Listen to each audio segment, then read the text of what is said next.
My name is Guy Kawasaki. I am the managing director of an early-stage venture capital firm called Garage Technology Ventures. However, I'm not really here today to talk to you about venture capital. I'm here to talk to you about entrepreneurship and startups. A little bit about my background. I worked for Apple twice in my life. From 1983 to 1987, I was Apple's software evangelist. And I also worked from 1995 to 1997 when I was Apple's chief evangelist. My job essentially was to make sure that there was a lot of software for Macintosh. And I worked for Steve Jobs in the Mac division that first time. It was a very, very interesting experience. For those of you who know people from Apple, I don't think you'll find this surprising, but I consider the Macintosh division the largest collection of egomaniacs in the history of Silicon Valley. And that's saying a lot in this valley. We worked for Steve. We had very special treatment, unlimited supplies of Odwalla juice at $2 a bottle. On Thursdays and Fridays, we had massage therapists come into our cubicles and give us back rubs. Unlike any other part of Apple Computer, a Macintosh division employee could fly first class for any flight over 2 hours. My definition of the 2 hours begins at the moment you leave your apartment, so I flew first class everywhere for years. You know, back then the company was divided into product divisions. There was the Apple II division, which made all the money, and the Macintosh division, which spent all the money. And the Apple II division, we really treated them lousy. I regret that, because of our arrogance, because of our NIH attitude. And so the Apple II division people weren't even allowed in the Macintosh division building. Now, arguably, they paid for the building, but they were not allowed into the building. And because of this, the Apple II division people came up with a great joke about the Mac division people, which is how many Macintosh division employees does it take to screw in a light bulb? The answer is one. The Macintosh division employee holds up the light bulb and expects the universe to revolve around him. How many of you use Macintoshes in this room? A lot of oppressed people, huh? So, I'll tell you, is Microsoft a sponsor of this conference? Yes. Well, they won't be. The Microsoft version of this joke is how many Microsoft employees does it take to screw in a light bulb? The answer is none, because Bill Gates has declared darkness the new standard.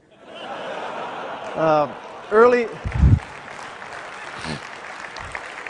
in my career, I sat through many keynote speeches at Comdex, at Macworld Expo.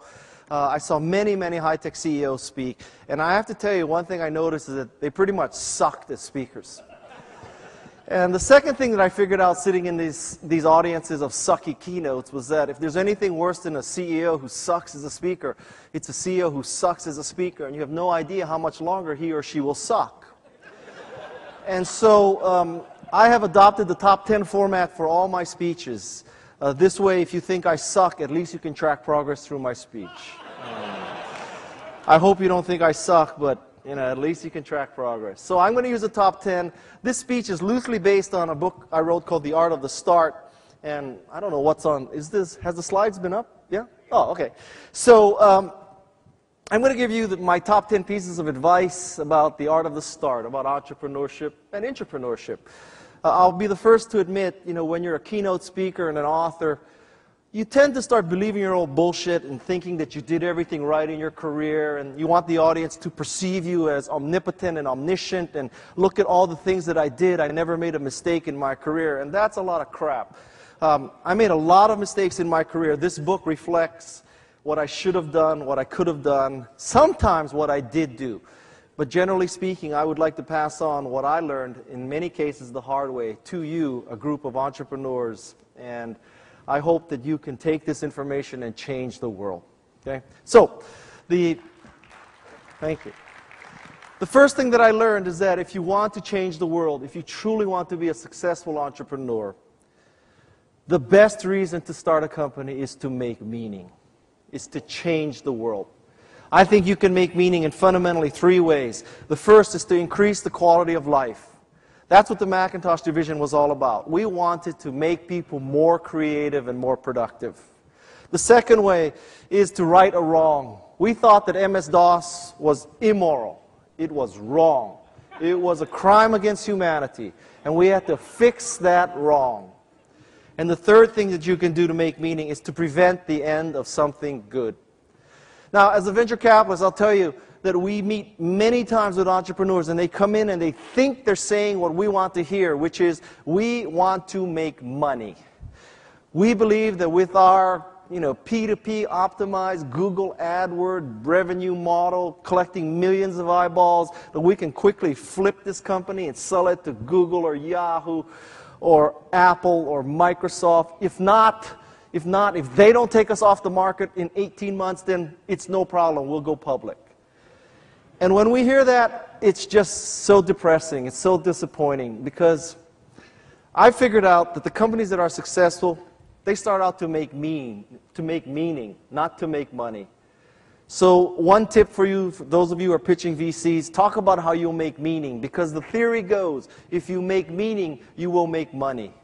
But if you start out to solely make money, you will attract the wrong kind of employees.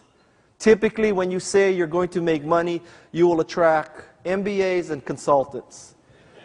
And there are no two worse kind of people for a startup than MBAs and consultants.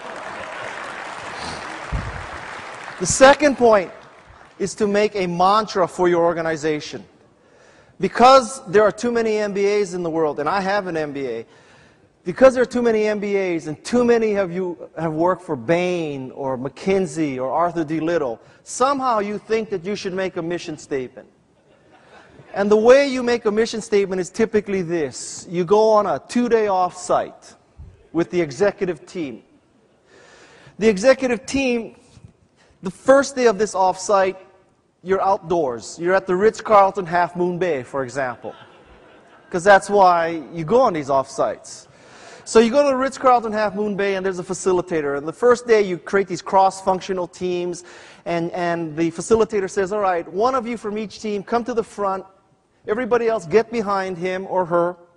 Turn around, shut your eyes, open up your arms, and fall backwards into their arms, because we're going to build trust.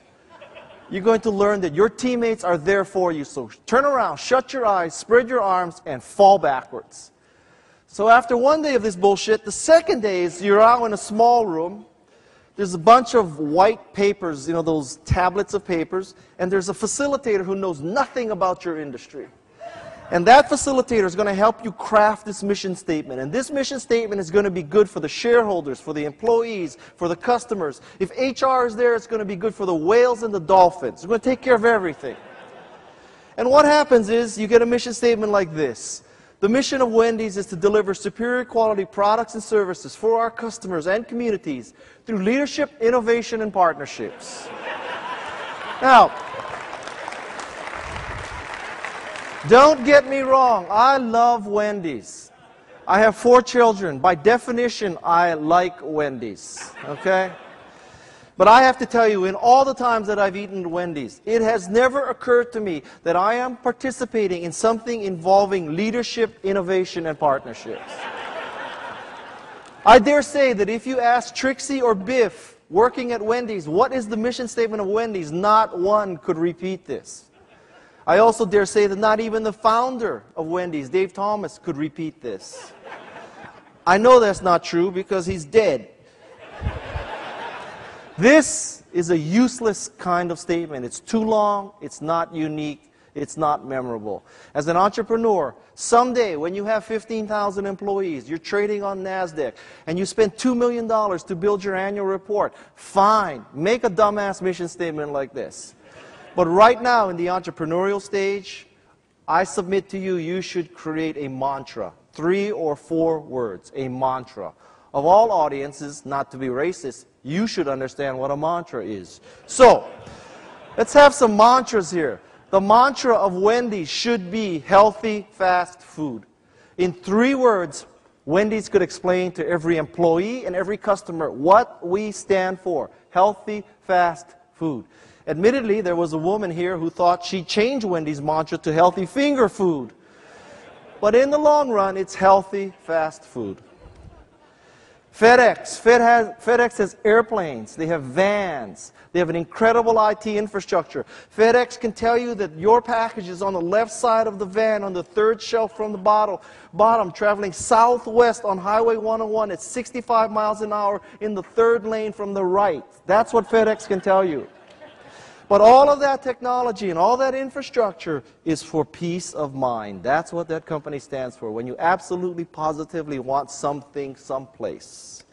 Third example, Nike. Great customer slogan, just do it. But a mantra is for the employees. Why do you work here? Why do you exist? Authentic athletic performance. That's why Nike exists. And my favorite example is Target. Or where I'm from in Atherton, we call it Target. Because Target is not Price Club. You go to Price Club to buy 500 rolls of toilet paper in case there's a nuclear war and you can't get to the store for a few months.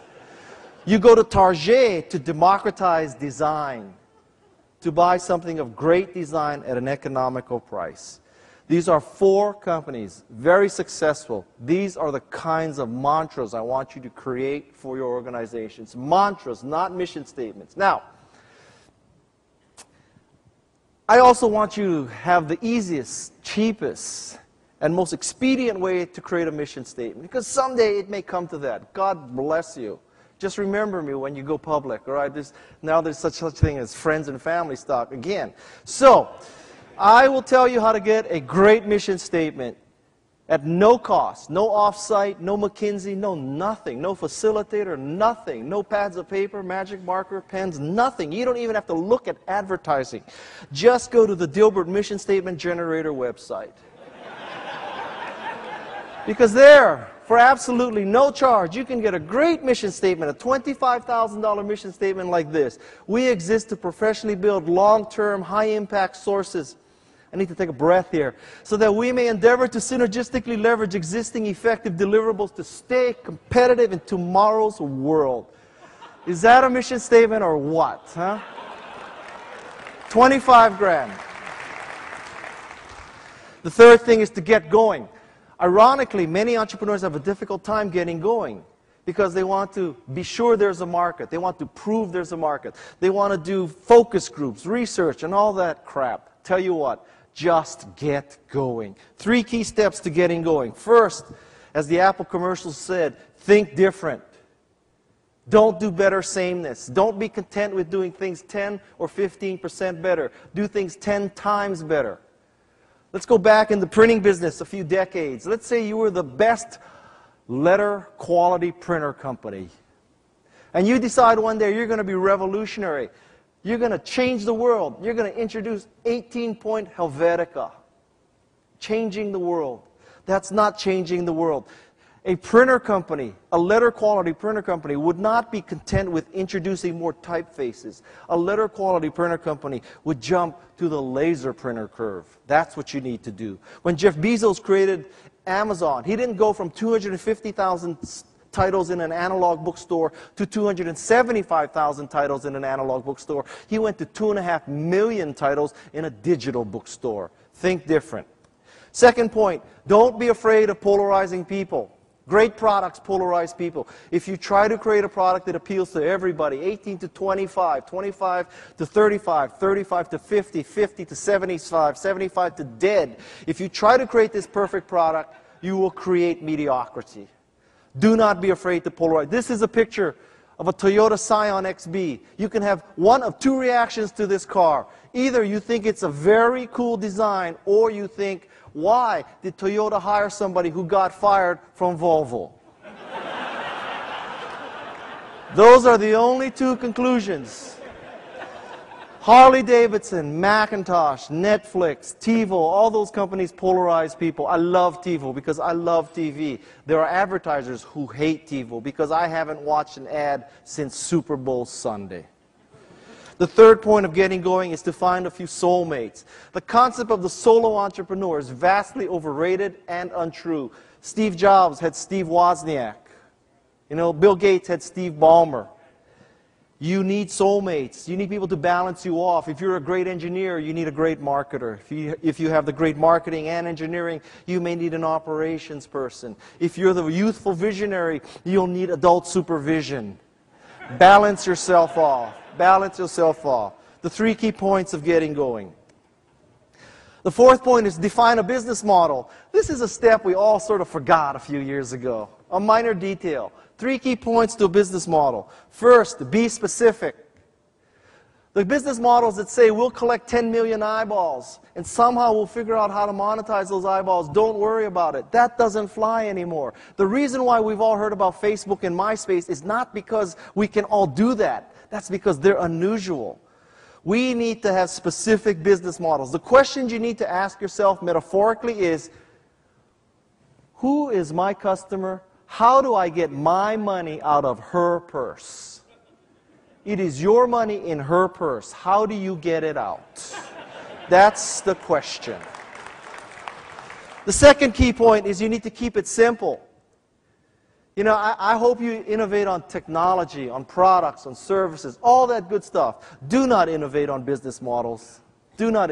If you believe that it costs you $1 and you sell it for $5 and your gross margin is 20%, you will be successful. That's the kind of math. Costs $1, think about this later. Costs $1, sells for $5, we only have 20% gross margin. You will always be rich. Keep it simple. The third thing is to ask women about your business model. I believe you should not waste your time asking men about business models and business ideas. I believe this is because men have a fundamental genetic flaw. We all have the killer gene. Men want to kill things. We want to kill plants. We want to kill animals. We want to kill other companies and products. To a large degree, this killer gene has been suppressed by society. One place it hasn't been suppressed in is entrepreneurship. It is socially acceptable to want to kill the competition. Thus, when you ask a man, should I start a company to kill Oracle, to kill Google, to kill Microsoft, all men always say, yes, that's a great idea. Women do not have this fundamental genetic flaw. So when you come up with an idea for a business model, ask women. Do not waste your time asking men. The fifth thing, I have to tell you, I'm whipping through this because I usually have an hour for this speech. And this is Mountain Dew, and I didn't even get paid to endorse this.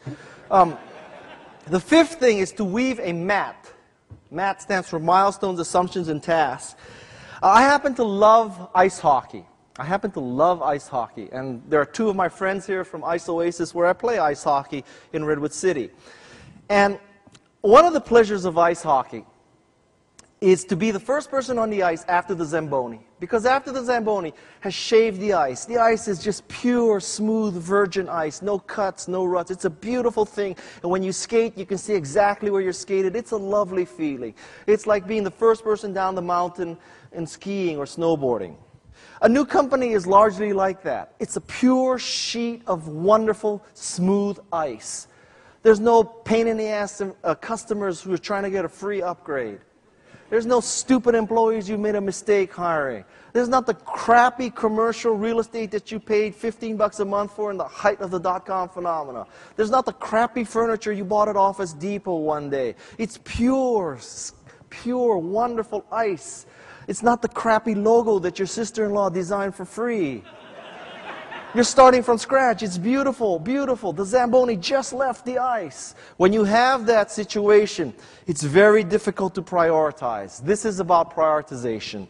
The first thing you need to do is come up with a handful of milestones. Milestones are things like finishing the design, shipping the software. When you're starting a company, you often think, my God, we could either finish the design today or go order stationery. Seems like they're both about the same importance. It's not true. A milestone is something that you would call up your spouse and say, honey, today we shipped. That's very different than calling up your spouse and saying, honey, today we ordered stationery. That's not quite the same. The next thing you do is you write down the assumptions of your company. How many sales calls can you make per day? What's the customer ROI? How much does it cost to install our software or product? These assumptions change your business model. Very few companies or startups write them down and test them. Write them down and test them. And the third thing is then to do tasks. The tasks are the things that help you either accomplish a milestone or test an assumption. But the priority for an entrepreneur is milestones, assumptions, and tasks. M-A-T. The sixth thing is to niche thyself. How many of you have MBAs in this audience? That's too bad. I will teach you all you need to know about marketing in one slide. You don't need to know anything else about marketing if you understand this next slide. Okay, this is the holy grail of marketing. I have saved you $25,000 in mission statement creation. Now I'm going to save you $100,000 in MBA. There are two axes on this graph. The vertical axis is your ability to provide a unique product or service. The horizontal axis is the value of that product or service to the customer. As you might suspect, this is going to be a 2x2 matrix. And I'll take the suspense away. We're going to end up high and to the right. Surprise, surprise. Let's go through the other corners first. In one corner, where you have great value to the customer, but you're not doing something unique, there you will always compete on price. Not such a bad place to be. At least you're creating something of great value. But you'll be competing on price. Dell made a lot of money here. It's a margin pressure business. The second place is where you create something of no value to the customer.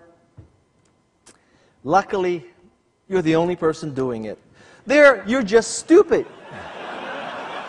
You are just plain stupid. Only you're doing this stupid thing. The next corner is even worse. That's the .com corner, because in that corner, not only are you producing something of no value to the customer, there are 16 other companies that VCs have funded to do the same stupid thing. This is a picture of dog food. Because I don't know about you, but remember when there were like 16 ways to buy dog food online? Every one of them, curve jumping, paradigm shifting, patent pending, SQL-based, Google AdWord optimized, P2P thing. Geez, just buy dog food online. There's only one problem with pets.com, mypets.com, epets.com, ipets.com, lastminutepets.com, induspets.com, you name it. There's only one problem. Yes, you could disintermediate. Maybe that was Julie Wainwright. Yes, you could disintermediate the stupid pet food store that had this analog presence, brick and mortar. There's only one problem.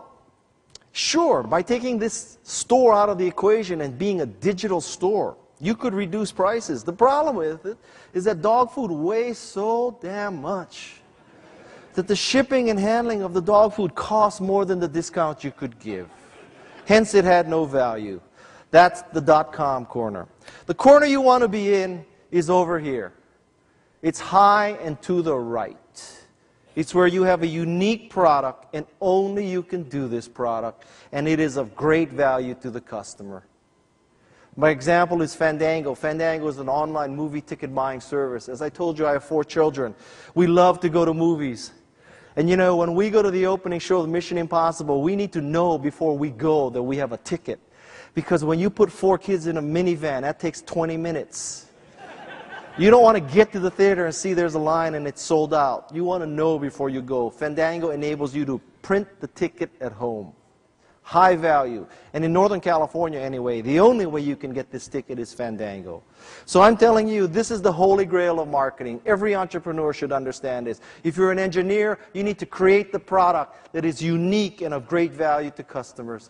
If you're the marketing person, you need to be able to convince your customer that this is true. You need to be high and to the right. Yesterday, you heard Arnold Schwarzenegger talk, political speaker. I'll give you a political analogy. You want to be successful as an entrepreneur? From a marketing perspective, you need to be like our president, George W. Bush, high and to the right. Seventh thing.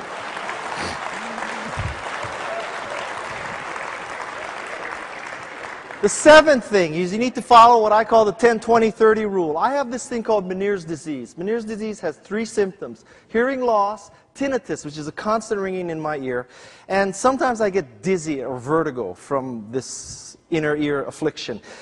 Medical science has tried to figure this disease out. They think it may be too much salt in your diet, too much retention, too much caffeine. That's why I don't drink too much Mountain Dew. Too much stress, allergies. There's a bunch of theoretical medical reasons. I've tried to cure it with all of these, controlling all those factors.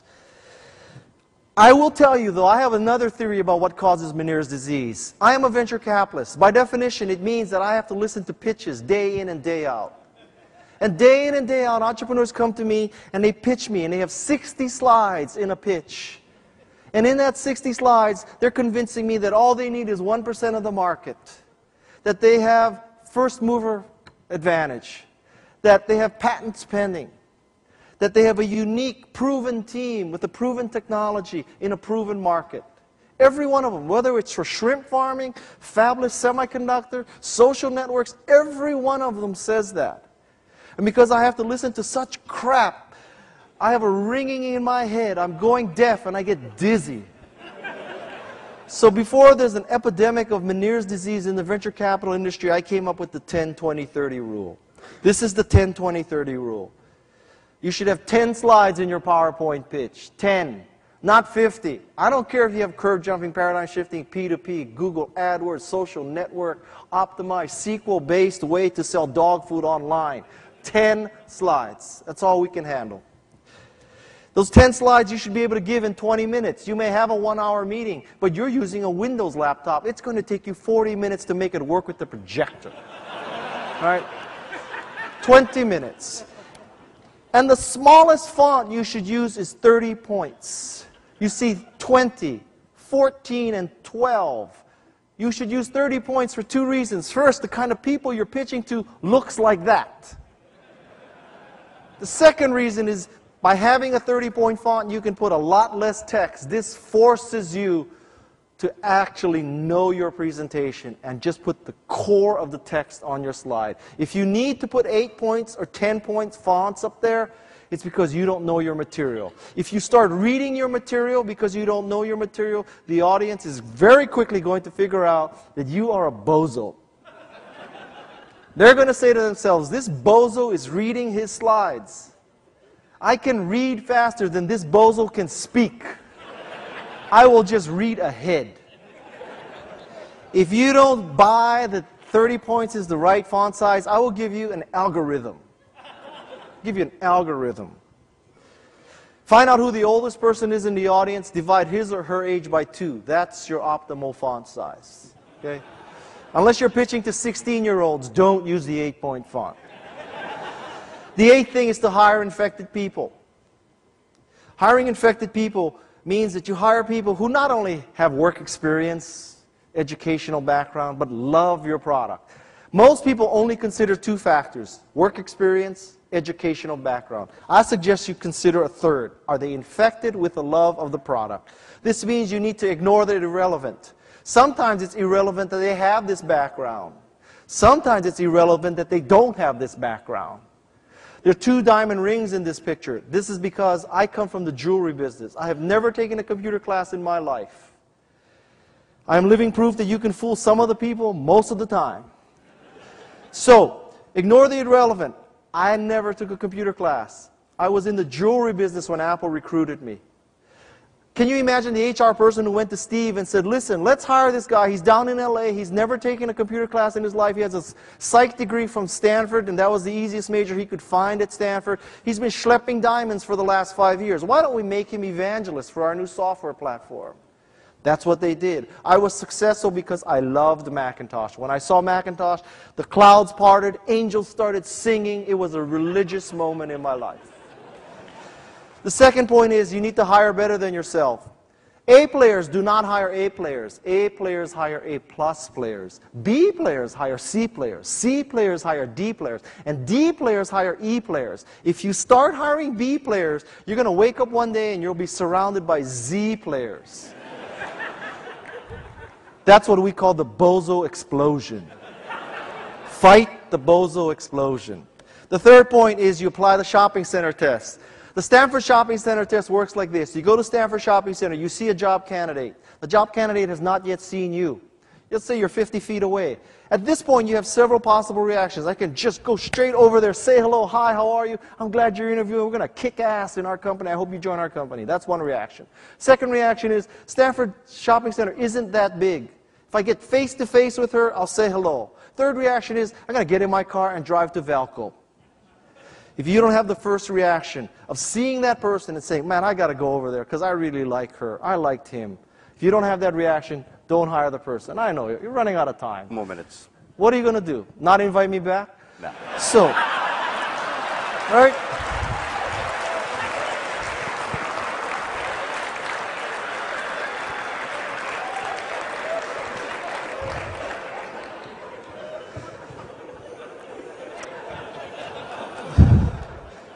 The next speaker is from Google. She has infinite money. What do you care? So, the ninth thing is you need to lower barriers to adoption. There are 3 key ways to lower the barriers to adoption. The first is to flatten the learning curve.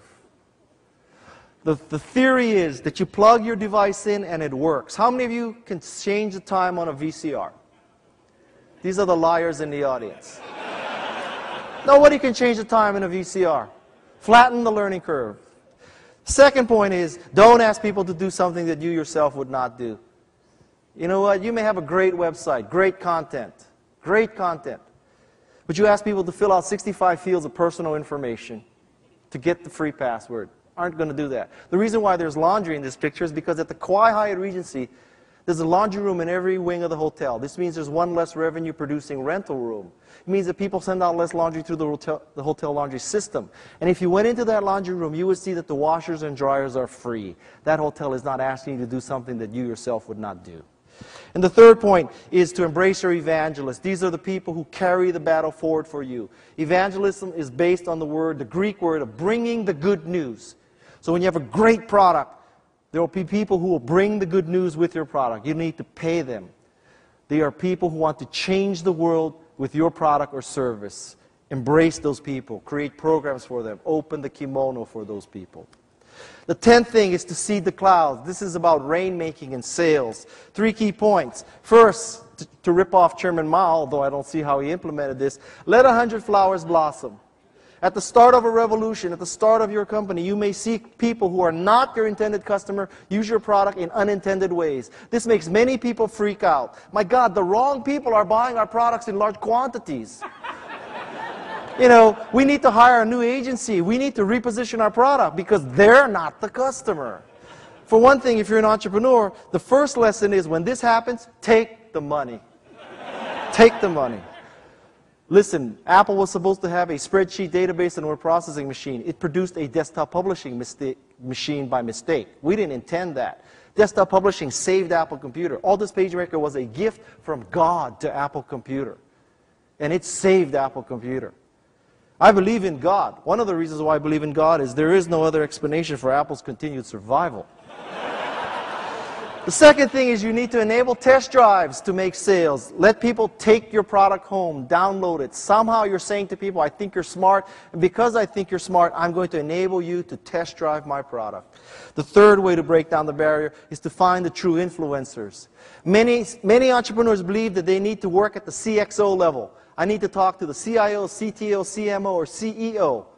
I have found in my career that the higher you go in most large organizations, the thinner the air. The thinner the air, the more difficult it is to support intelligent life.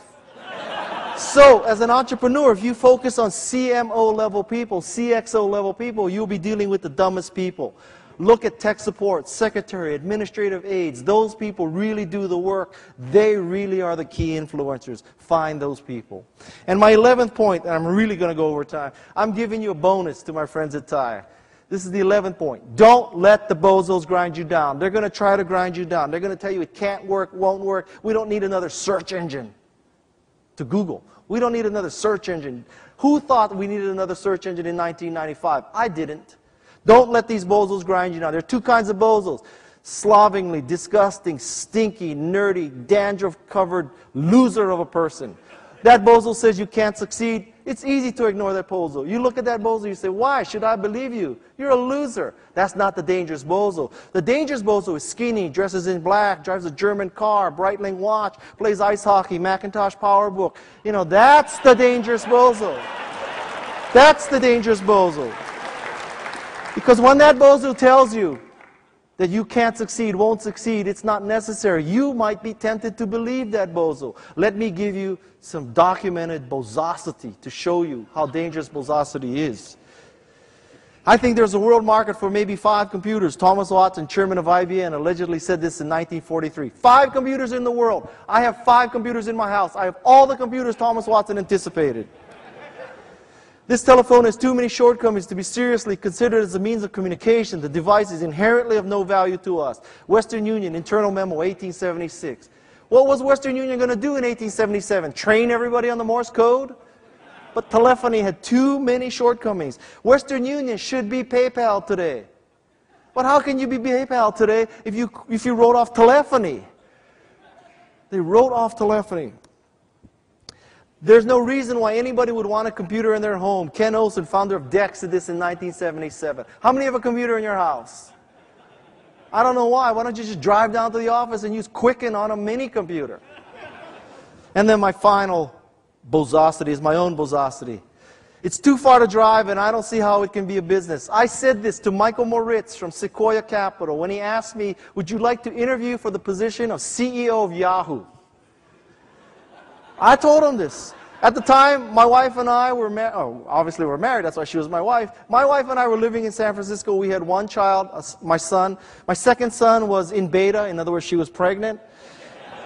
And I didn't want to drive from San Francisco to Menlo Park every day. It was like an hour each way, and I looked at what they were doing. It was a collection of Jerry Yang and David Filo's favorite websites. How can that be a business? Unproven team, unproven technology, unproven business model. Besides that, it was great.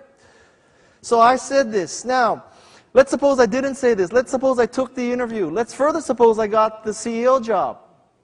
Then let's be conservative. Let's say that I lasted only 2 years of a 4-year vesting period. Peter Principle kicked its ass, kicked my ass. 2 years into it, the board says, Guy, you've done a great job, but we now need real adult supervision. We need someone from New York or Los Angeles who's worked with big media, who can take Yahoo to the next step. So we're firing you today. And I would have said, I hope you understand, I'm not a bitter, litigious person, but I am Asian American. You cannot fire me. Right? You try to fire me. It's just like pulling me off stage. You try.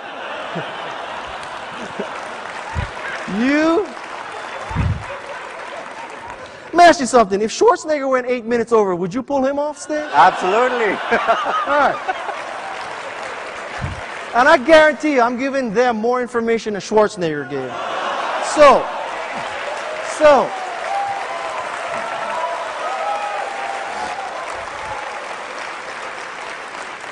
Okay, so now they try to fire me. I tell them you can't fire me. This is California. I'm Asian American. You piss me off. There'll be little Japanese ladies picketing in front of Yahoo's offices. So now they go into executive session. They come back and they say, all right, Guy, you're right. Let's not make this a big brouhaha legal battle. What do you want? I'd say, well, I'm 2 years into my vesting. Just give me 4 years vesting and I'll walk away happy. By my calculation, this answer cost me $2 billion. Now, $2 billion here, $2 billion there. After a while, you don't need to work anymore, right? If I had done this, today I would own the San Jose Sharks. I would own the San Jose Sharks. So, I've been thinking about this for 10 years now. Why was I so stupid? And I'm thinking about it, and I've come to this conclusion. I did the right thing for the love of my wife, for being there when my 2 boys were growing up. Now I have 4 children, to be there, not working 80 hours a week, not commuting 2 hours a day. I did the right thing for my family. Right. This explains $1 billion. It's the second billion that pisses me off. Pardon all my French today. It's the second billion. The second billion because I was a bozo. I could not see. I had Ken Olsen disease. Ken Olsen, I don't know, he's really getting angry. Ken Olsen, what are you, Democrat? Ken Olsen couldn't see the next curve. I thought that Yahoo was part of the personal computer curve, not the next curve, the internet. I too was a bozo. Don't let the bozos go. Oh, they're really. Now it's 2 on 1. All right. All right, so this is really my last slide. If you want more information like this, I have a blog, blog.gaikawasaki.com. If you want a copy of this presentation, it's Gina@garage.com. Just send her an email. We'll send you a PDF. If you can't open the PDF and you're on Windows, tough luck. And finally, my stock photography was my buddies from Calgary, iStock Photo, and I'm obviously being pulled off. Thank you very much. Thank you very much. Thank you.